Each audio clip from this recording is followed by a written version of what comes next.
भाद्रपद मास का अंतिम प्रदोष व्रत है और बुधवार के दिन इस तिथि के पड़ने से इसे बुध प्रदोष व्रत के नाम से जाना जाएगा। इस दिन रवि नामक शुभ योग भी बन रहा है। आइए जानते हैं। 27 सितंबर दिन बुधवार को प्रदोष तिथि का व्रत किया जाएगा। जिस तरह एकादशी तिथि का व्रत भगवान विष्णु को समर्पित है, उसी तरह त्रयोदशी तिथि भगवान शिव को समर्पित है। हर माह 2 त्रयोदशी तिथि पड़ती है, एक कृष्ण पक्ष और दूसरी शुक्ल पक्ष त्रयोदशी तिथि भगवान शिव को समर्पित है और इस व्रत करने से संतान सुख प्राप्त होता है और जीवन के सभी संकट भी दूर होते हैं। अगर यह तिथि बुधवार के दिन पड़ रही है तो इसे बुध प्रदोष व्रत के नाम से जाना जाता है।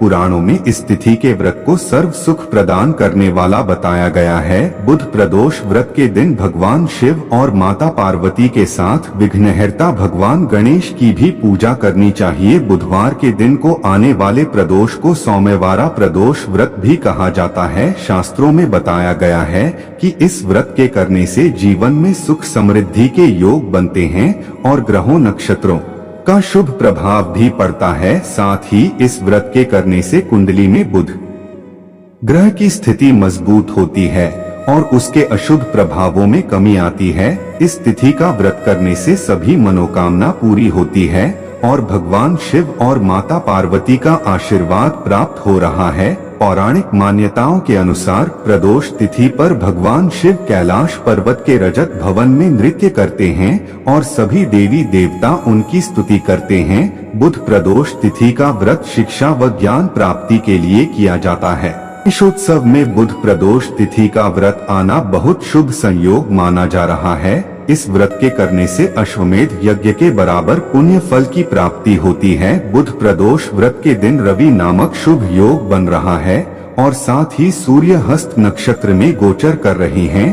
साथ ही यह गणेशोत्सव में बुध प्रदोष तिथि का व्रत आना बहुत शुभ संयोग माना जा रहा है, जिससे इस दिन का महत्व बढ़ गया है। इन शुभ योग में भगवान शिव की पूजा अर्चना करना बहुत कल्याणकारी माना गया है और ग्रह नक्षत्रों के अशुभ प्रभाव में भी कमी आती है। बुध प्रदोष तिथि के दिन सुबह ब्रह्मा मुहूर्त में उठकर स्नान व ध्यान करें और सफेद वस्त्र धारण करें। इसके बाद हाथ में अक्षत रखते हुए अद्य अहं महादेवस्य कृपा प्राप्तिये बुध प्रदोष व्रतं करिष्ये मंत्र कहते हुए व्रत का संकल्प लें। इसके बाद पास के शिवालय में जाकर भगवान शिवलिंग और माता पार्वती के साथ पूजा अर्चना करें और पूरे शिव परिवार की पूजा करें। फिर पूरे दिन उपवास रखते हुए ओम नमः शिवाय मंत्र का जप करते रहें। इसके बाद प्रदोष काल से पूर्व स्नान करें और प्रदोष काल में शिवलिंग की पूजा अर्चना करें। शिवलिंग का गंगाजल और गाय के दूध, दही, शहद, जल आदि चीजें से अभिषेक करें। फिर सफेद चंदन का लेप लगाएं। इसके बाद शिवलिंग पर बेलपत्र, भांग, धतूरा, शमी का पत्ता, धूप बत्ती, सफेद फूल, मिठाई, वस्त्र आदि चीजें अर्पित करें। फिर बुध प्रदोष व्रत की कथा सुनें और शिव मंत्र का जप करें। फिर विधि विधान के साथ शिवलिंग की आरती करें और महामृत्युंजय मंत्र का जप करें। इसके बाद पारण करें। नमस्कार मित्रों, आप सभी का फिर से स्वागत है हमारे YouTube चैनल SK गीता ज्ञान में। अगर आप भी भगवान शिव के सच्चे भक्त हैं तो भगवान शिव का अनादर न करें। अगर आप यह कहानी सुन रहे हैं तो इसे पूरा सुने, आधा अधूरा छोड़कर जाने की गलती ना करें। अगर आप भगवान शिव के भक्त हैं तो कमेंट में हर हर महादेव जरूर लिखें। आप हमारे चैनल पर पहली बार आए हैं तो उसे सब्सक्राइब जरूर कर लीजिए और बेल आइकन को भी प्रेस कर लीजिए ताकि आने वाली वीडियो का नोटिफिकेशन आपको मिलता रहे। प्रेम से एक बार बोलिए हर हर महादेव। तो चलिए कथा शुरू करते हैं। स्कंद पुराण में दी गई एक कथा के अनुसार प्राचीन समय की बात है। एक विधवा ब्राह्मणी अपने बेटे के साथ रोजाना भिक्षा मांगने जाती और संध्या के समय तक लौट आती। हमेशा की तरह एक दिन जब वह भिक्षा लेकर वापस लौट रही थी तो उसने नदी किनारे एक बहुत ही सुंदर बालक को देखा, लेकिन ब्राह्मणी नहीं जानती थी कि वह बालक कौन है और किसका है। दरअसल उस बालक का नाम धर्मगुप्त था और वह विदर्भ देश का राजकुमार था। उस बालक के पिता को, जो कि विदर्भ देश के राजा थे, दुश्मनों ने उन्हें युद्ध में मौत के घाट उतार दिया और राज्य को अपने अधीन कर लिया। पिता के शोक में धर्मगुप्त की माता भी चल बसी और शत्रुओं ने धर्मगुप्त को राज्य से बाहर कर दिया।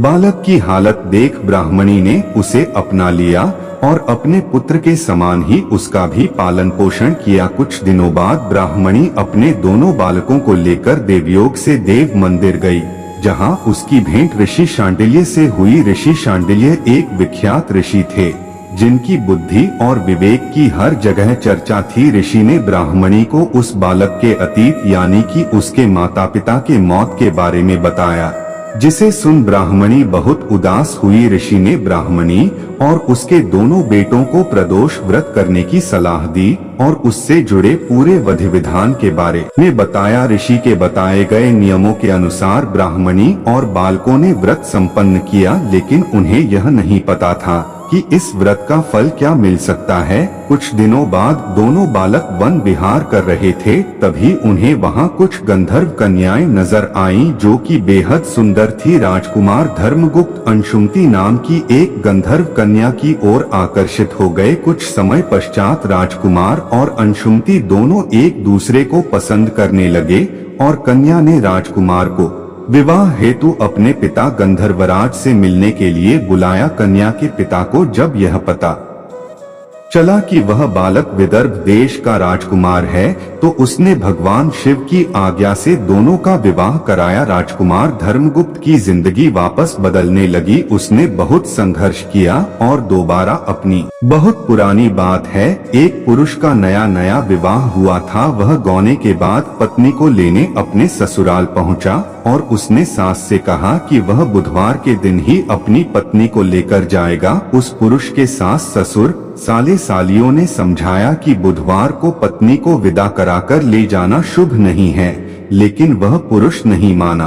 विवश होकर सास ससुर ने अपने जमाई और पुत्री को भारी मन से विदा किया। पति पत्नी बैलगाड़ी में चले जा रहे थे। एक नगर के बाहर निकलते ही पत्नी को प्यास लगी। पति लोटा लेकर पत्नी के लिए पानी लेने गए।